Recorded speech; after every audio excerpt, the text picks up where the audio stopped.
Well, I recently purchased this 12-piece router cutter starter set by Trend. Now, I was doing a job a little while ago and I needed some fancy profiles put on some pieces of timber. I never actually got round to using this, but I did buy this just in case.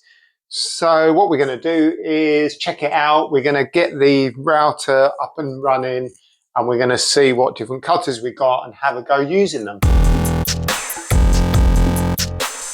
Hey, what's up guys? Yes, it's your main man JB and thanks for checking out this video. Now what we've got in front of me here, apart from my box of router bits, is a couple of router bits here and of course the 12-piece starter set. Now I do believe that the 12-piece starter set are actually trade router bits, because what I've got in front of me here, this green one, also by Trend, this is a Craft Pro bit, and this darker one here, I think it was black or grey, this is a professional router bit. Now they do really vary in price, because I can tell you the price of this professional router bit was quite a lot more than the price of this whole set here, and this was probably about half the price of this one. So they do vary in price, but obviously that reflects the quality of the bit. So let's put these to one side for now. I'll put them back in the box. So let's focus on these. So as you can see, this gives you an idea of the cutters that we've got in the box and what they can do. So I don't think I got to use any of these. I actually used the professional one. But when you open these up, they come in these little stands, holders, and you can just sort of lift those up, and there we go. And just taking one out randomly, you will see that these are all on a 1/4-inch shank or a 6mm shank. And the shank is basically this part of the router which goes into the collet, which goes into the router itself, which we'll have a look at in a moment. Generally speaking, if you've got a router bit that's got a 1/4-inch shank on it, you're probably not going to want to push it too hard. It's not going to be for real heavy use. Back in my shop fitting days, all the router bits were used, whether it was in CNC machines or whether it was on fixed table routers, they always had a 1/2-inch shank. And it just meant the whole tool itself was a lot stronger. Now, I've got no doubt of the quality of these bits, but all I'm saying is 1/4-inch shank, just don't push it too hard. Now, what this also means, because it's on a 1/4-inch shank, is that you can put it in a router just like mine here. And this does look like quite a big machine for such a small bit, but it's okay.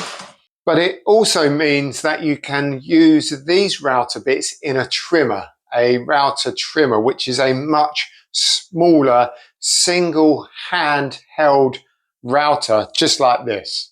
And with these smaller trimmer routers, they're not really designed to be pushed hard. I mean, they work really, really well, but if you want to do something quite big and heavy, let's say cut a kitchen workshop, you're going to need something like this, and you're probably not going to want to put a 1/4-inch shank router bit in there. Actually, I don't know of any kitchen router worktop cutters which look like this.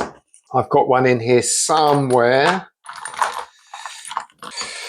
I knew it was in there somewhere, but basically that is a router bit you would use for a kitchen worktop, because kitchen worktops are like 38mm deep, something like that. So that allows you to go really deep. You wouldn't want to be pushing that through a kitchen worktop with a smaller 1/4-inch shank like that. Yeah, there you go. Smaller the shank, just don't push it as hard, basically. Let's now look at these particular cutters here that have a bearing on. Now, if a cutter has a bearing on, it means it's going to run along the side of a board. Now, if I was to just grab this bit of softwood here, and let's just take this one, for example, with the bearing on there, you put the router on the worktop, and that bearing will run along the front of the board like that. You can set however far in and deep you want the router to go based on how much of a 45-degree angle you want on the edge if you were using this cutter. But if you've got something like this, now this is just basically a straight cutter.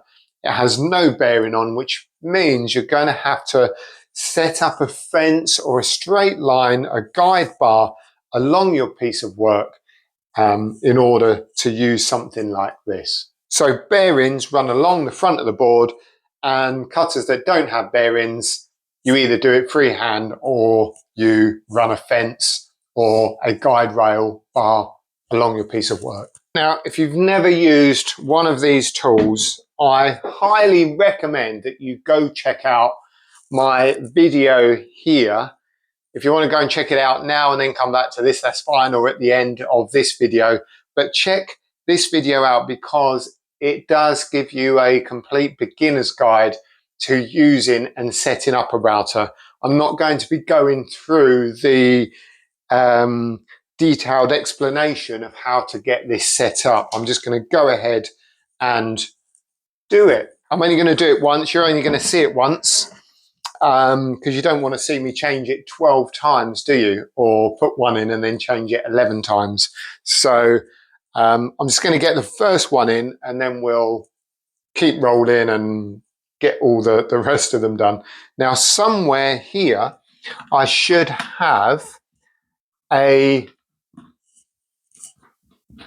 collet adapter or converter, whatever you want to call it. Now, because this router has a 1/2-inch collet, I should have somewhere, there it is, a 1/2-inch to 1/4-inch adapter.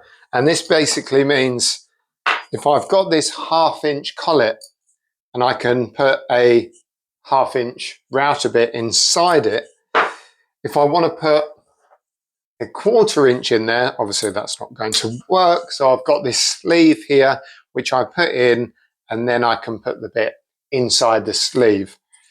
And that obviously allows you to use a 1/2-inch router with a 1/4-inch router bit. So we'll get this in. Da, da, da. So what should we start with? Shall we go with, I think what I'm going to do is use all the bearing bits first. So let's set up all the bearing bits first. Have a go at those.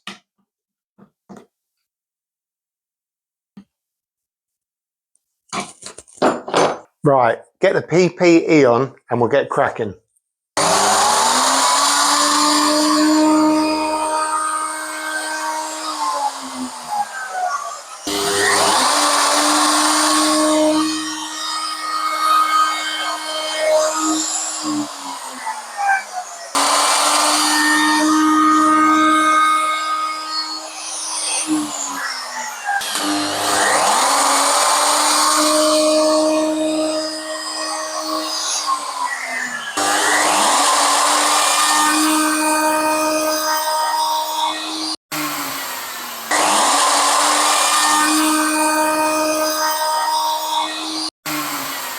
So there we have our 7 router bits with a bearing on.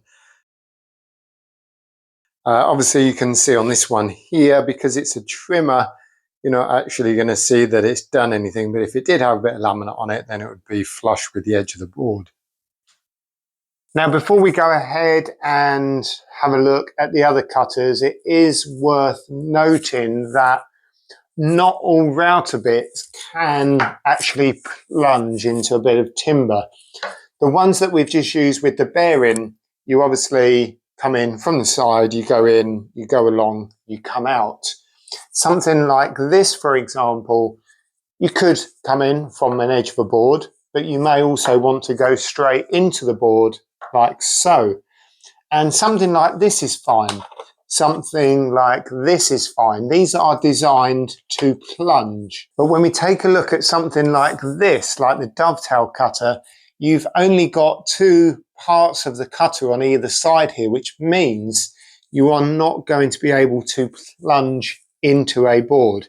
And to be honest, for the purpose of this cutter, you wouldn't do that anyway. You would usually have this set up in or on a fixed table router and just run boards through it. So what we're going to have to do with this one is actually go all the way through from one side to the other.